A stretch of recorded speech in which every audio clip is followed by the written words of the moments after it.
Presidenti Amerikan Donald Trump ka deklaruar se po konsideron fuqishëm tërheqjen e Shteteve të Bashkuara nga NATO, duke shënuar një nga qëndrimet më të forta ndaj aleancës ushtarake deri më tani.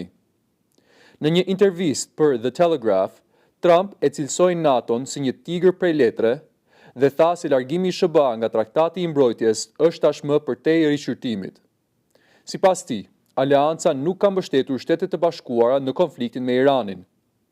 Deklaratat e presidentit vijnë pasi vendet anëtare të NATO-s refuzuan kërkesën e tij për të dërguar anije luftarake në ngushticën e Hormuzit, një rrugë strategjike ku kalon rreth 20% e naftës globale dhe që prej javësh është bllokuar nga Irani.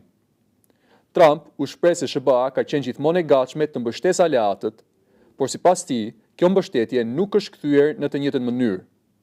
Ai solli si shembull edhe Ukrainën, duke theksuar se SBA ka qenë e angazhuar për mbrojtjen e saj, ndërsa aleatët nuk kanë vepruar njësoj për interesat amerikane.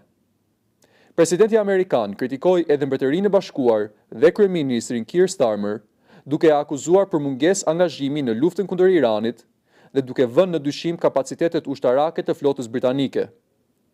Nga ana tjetër, edhe sekretari i shtetit Marco Rubio ka shprehur kritika të forta ndaj NATO-s, duke e cilësuar aleancën si një marrëdhënie njëkashe. Ai paralajmëroi se SBA do të duhet të rishqyrtojë raportet me NATO-n pas përfundimit të konfliktit.